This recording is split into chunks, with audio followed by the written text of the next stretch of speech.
I'm Dean Horowitz, and I'm President and Chief Product Officer for commARCH, Commercial Architecture. And we've been around for, well, the title's been around for like 20 years. And with some backers, we purchased it about 2 years ago and relaunched it for early to mid-career architects and owners and developers. And we have a print publication, digital, events, video, everything. We're really obsessed with how do we provide the content our audience wants on the platforms they want to consume it.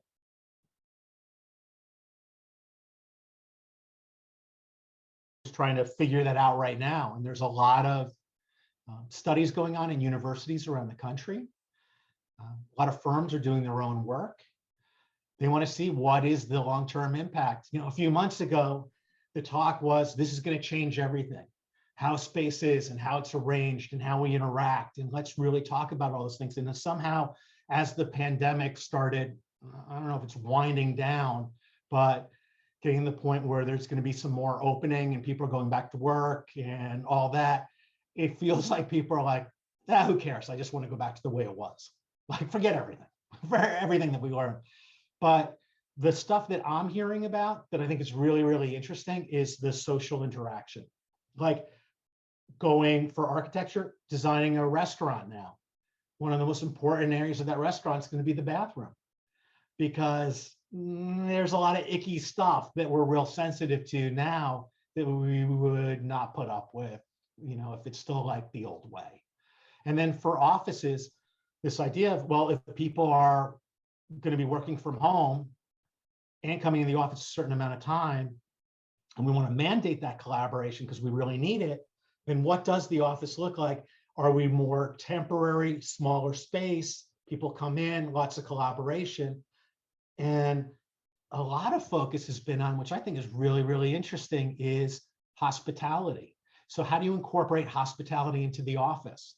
So if you're mandating people are coming into Manhattan 2 or 3 days a week, and maybe they decide to move to Montana, why are you paying for a hotel? Why not have it incorporated in space and then really build your culture off of it? I think another thing that is really interesting with architecture is, okay, what happens with the home? But now that's all residential and we're really focused on commercial, but how do you have on Zoom calls and on these virtual meetings, the experience of a corporation with its brand? So you actually have loyalty, and that when we're interacting, we're representing our company in the way the company wants to be represented. So I think we're going to see a lot of interesting things happen like that with interiors and maybe even corporations in a box. A lot of talk about what's outdoor and indoor. Like, are you going to go again to a restaurant? I don't know why I'm thinking of someone, maybe I'm getting hungry, but are you going to go to one with the windows closed and that like residue on the windows? Are we ever going to go back into that? No, we're going to want that outdoor indoor space where we feel like there's a really good airflow. I think it's going to be really, really important to us going forward. And we're definitely seeing that with architecture. A lot of vegetative roofs are being discussed right now because for the buildings, again, that outdoor space is very interesting. If we're going to have some meetings, let's go to the roof. It's, you know, beautiful. We have all this vegetation, like I said, and now it's going to be even more attractive when we're out to lease our office space. Same for like education and healthcare. How do you have, we just had the phenomenon of, right, doctors where you can do a Zoom call and you can have a visit so you don't have to go see them anymore. I don't think anybody's going to give up on that. So now what, how do you design a medical facility that allows the virtual as well as the in-person, and the same on, like I said, the education? How do you have both?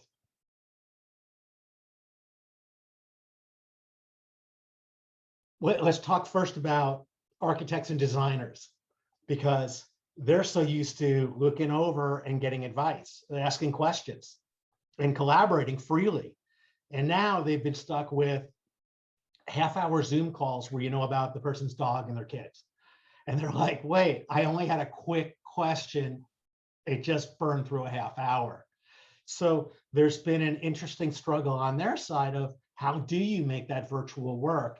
And it's been companies that really invested already on technology that are really thriving. And they're like, hey, no big deal. Just come to the office, maybe a half day once a week, a couple of times a week, pick up your mail, and we can talk. But what their pressure is while people are going to be working from home, what do environments now look like? And you look at the major cities, as we all know, and people left, a lot of it, not everybody. I think everyone's going to come back. The cities are cool, but they're looking at half spaces now, or moving. And because they're saying, okay, if they're not coming in all the time, why am I spending all this money?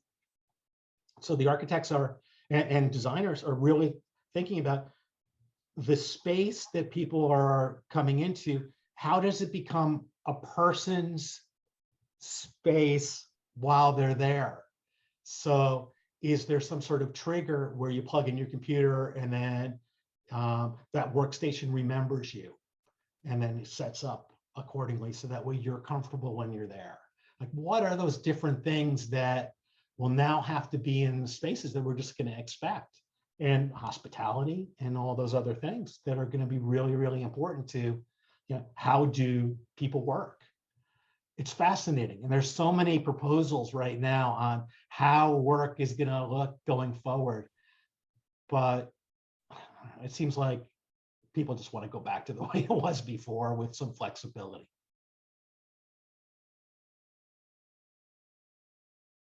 So that's a really big question, because so employees now working from home, you have less control and you have less culture and less collaboration.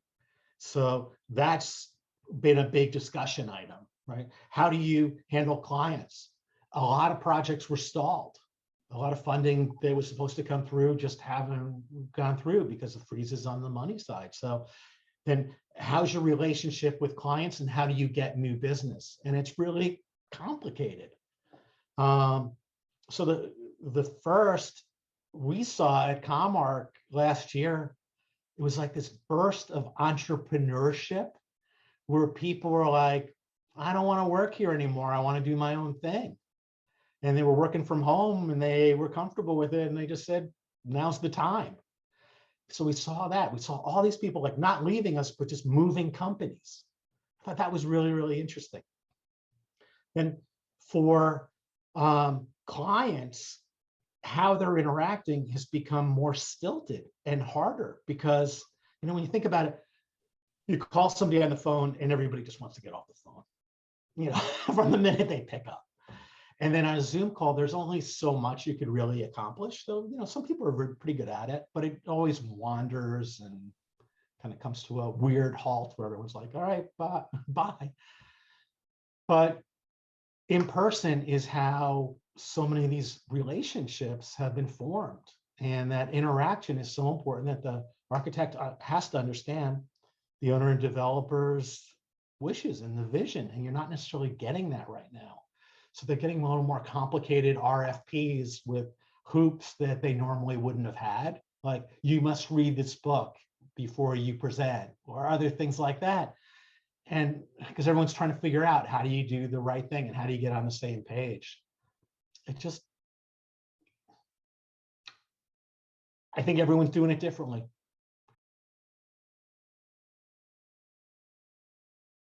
I think from a traditional media side, there's been a lot of fear and a lot of learning of, okay, if people are working from home and you're sending content to them, to their office, physical content, what does that mean?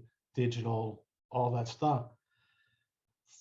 For us, we were set up right from the beginning, which is fortunate, is that we were always about the platforms and what they want off of each of the platforms. So we're all about communicating in any way, anytime that they want that communication to occur. It made us feel stronger about the decisions we made in our investments. We're obsessed with being a media company today without any baggage and not any, we don't do it here, that's something to do, or you want a new idea, well, that's insulting to us. It's just, not. And we're structured where people work for the company all around the world. We're like, I'm tired of hiring somebody because they live near the office. So they have 75% of the skills. And maybe we could train them and everything else and be optimistic. And they're the best person that we met. We don't want that. We just want the best people. I don't care where you live. I don't care what time you have. If you have 5 hours a week and you're really good at it, we'll contract you with that. 20 hours, full time, whatever it might be. We just want the best possible people. And that's how we went into it. The problem and the fear I have is that with the pandemic, other companies are going to pick up to what we're doing. And this has been such an advantage for us. So I hope everyone maintains their offices and only hires people close by and all those different things, please. So I guess I should say it doesn't work. But during the pandemic, also, one of the hard things has been people were furloughed. Marketing campaigns were canceled. There was just a lot to worry about out of nowhere. It was like January, February, we're going to have the greatest year of our lives. This is awesome. High five in the backers. Into March, I want to say hiding from the backers to them finding me, but people just canceling stuff and then trying to figure out, how do we keep going? What's going to happen? We were, again, lucky because we have really good people and we came up with ideas. And then when there was a gap, we identified it and really maximized it. And then for our clients, we figured out other things that they really needed during that period of time that was like essential, and came up with ways that we could leverage our audience and give them that kind of information or that kind of connection. So I want to say it's about that we've taken that we're, agile and limber and everything, but that's how this was set up. We want to just constantly grow, and everyone on the team wants to constantly grow and just be there for what's meaningful at this moment and to be relevant. So again, competitors, please don't hear what I said.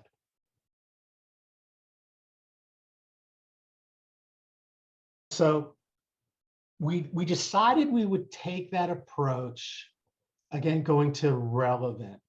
And one of the great things there are many great things about hip hop. And I just want to make the statement, I grew up with hip hop. It was happening in New York while I was growing up. It's not like a different thing. It's all part of the curve in music. But what hip hop, when it's done really well, is in that moment. And it's really talking about a dynamic that we're all feeling. And it's so lyrical and so to the heart of the matter when done right, that's how we want to be. So our covers are inspired by what we're listening to at that point in time. The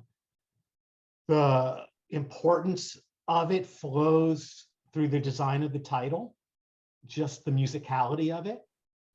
And we'll be picking up quotes from different songs and things like that to put in. And at first, we thought people were going to be like, you guys are nuts. And then we heard from people, hey, you know what? I was just listening to that song. Or Run the Jewels. We did a cover off of one of their songs, who I love. And people are like, I love them. I love these songs by them. And then it becomes a conversation. And it's also been a statement to the group that we're focused in on, that we're aligned with them, especially their focus on community. And that's a real big thing with our readership, is they want to positively impact community as well as all the things they want for themselves and their families and their career. And that's so much tied into that type of music. So yeah, we find a lot of inspiration in it, but we want to tune into hip hop and always be, that frequency. And that just gives us, I think, an interesting edge.